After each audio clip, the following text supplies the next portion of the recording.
Olhando um pouquinho ainda para fora aqui do nosso quintal, a viagem da presidente da Câmara dos Deputados dos Estados Unidos, Nancy Pelosi, ou Pelosi, né, como se costuma falar, melhor assim, a Taiwan continua repercutindo. A relação entre Washington e Pequim, que já era tensa, se tornou ainda mais difícil.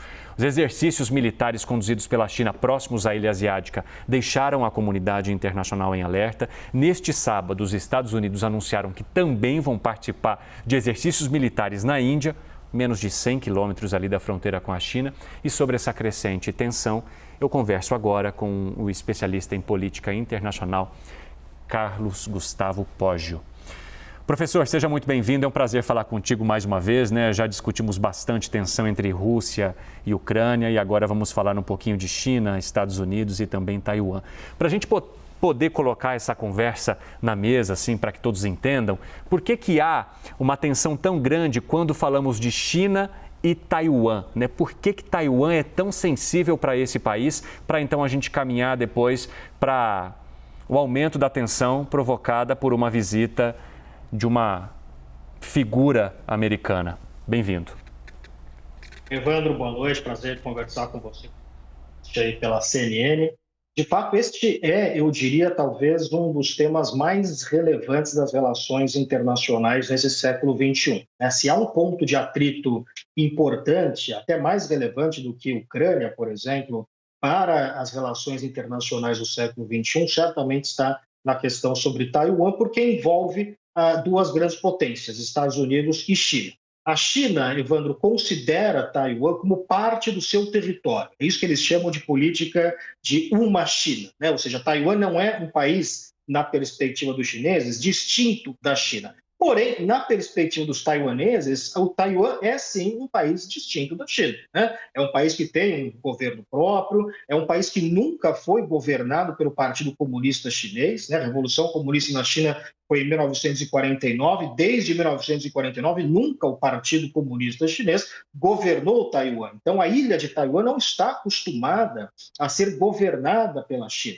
Se você for olhar principalmente a geração mais jovem que mora em Taiwan, eles não querem nem saber de qualquer possibilidade de alguma união com a China, né? Então, portanto, a China ela pressiona muito outros países que eventualmente queiram reconhecer Taiwan como um Estado independente da China, né? Como um Estado que tem independência, que poderia ter assento na ONU, etc.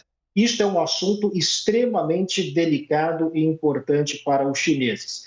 Atualmente, com a China ganhando mais espaço, mais poder, com mais dinheiro, investindo mais em questões militares, aventa-se a possibilidade de que, eventualmente, a China pode forçar uma reunificação com Taiwan à força, pelo uso militar, né? Então, quando os Estados Unidos, ou quando uma figura importante como a Nancy Pelosi visita Taiwan, como se Taiwan fosse um país independente, isto aperta aí um botão bastante delicado nas relações entre China e Estados Unidos. E particularmente, Evandro, se a gente for olhar o histórico da Nancy Pelosi, os chineses eles detestam a Nancy Pelosi porque desde o início dos anos 90 que ela vem com uma postura muito forte anti-China, né? Desde que houve o famoso massacre na Praça Tiananmen em 1989, a Nancy Pelosi posou com foto pelas pessoas que morreram na praça. Isso irritou os chineses. Estou falando lá no início dos anos 90. Então, já é um longo histórico aí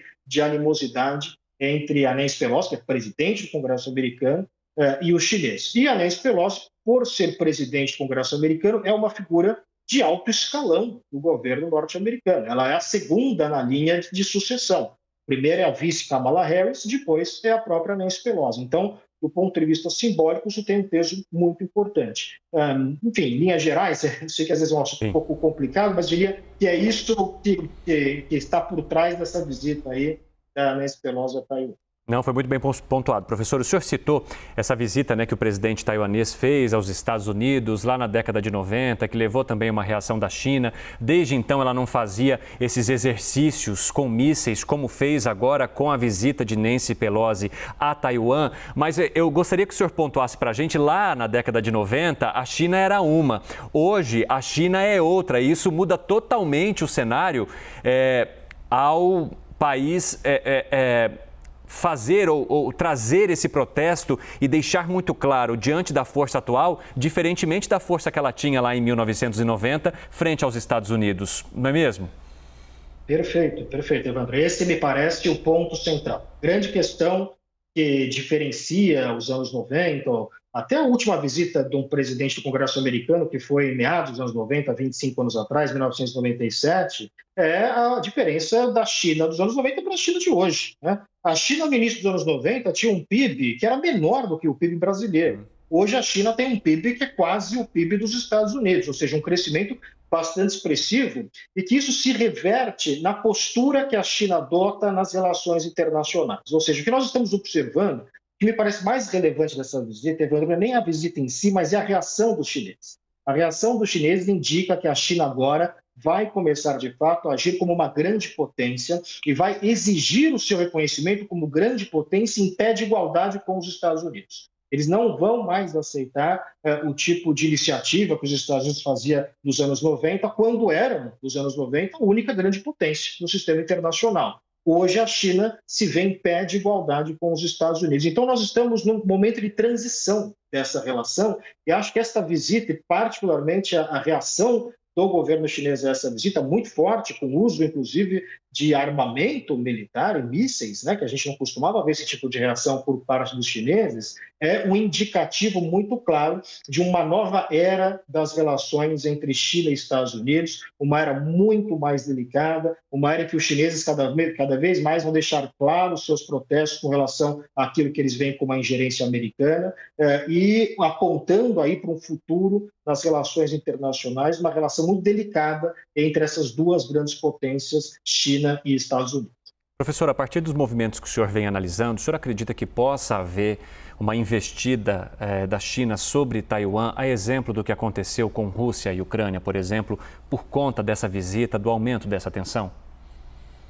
Evandro, eu não acredito que haja por conta desta visita. Eu acho que há sim, claramente, e os sinais estão todos aí na mesa, que os chineses, no longo prazo, pretendem tomar algum tipo de ação contra Taiwan, no sentido de definitivamente incorporar Taiwan ao território chinês. Isto pode acontecer no médio e no longo prazo, mas não me parece que isso deva acontecer agora. Há uma questão importante aqui para a gente marcar, em termos de política doméstica chinesa, que é o fato que neste ano, no fim do ano, o Xi Jinping será reconduzido a um inédito terceiro mandato, né? Então, portanto, há uma questão importante politicamente na China em que o Xi Jinping não pode ser visto como alguém fraco, como alguém cedendo às demandas dos Estados Unidos. Grande parte da imagem que o Xi Jinping busca projetar é justamente a imagem da China como grande potência. Então, portanto, esse tipo de resposta me parece que vai ao encontro disso que o Xi Jinping enxerga a posição chinesa. Porém, não interessa, no momento em que o Xi Jinping será reconduzido ao poder, neste momento não me parece que seria politicamente inteligente algum tipo de invasão. Mas isso não está fora do horizonte. E quando isso acontecer, Evandro, a resposta americana será fundamental e vai determinar qual será o futuro das relações internacionais. Essa é a importância desse tema. Professor, muito obrigado, por mais essa conversa, por nos ajudar a entender esses cenários que parecem distantes, mas numa política global como aqui estamos inseridos, é claro, cada vez mais próxima. Até a próxima, inclusive. Obrigado, Evandro. É sempre um prazer. Um abraço a todos. Um abraço.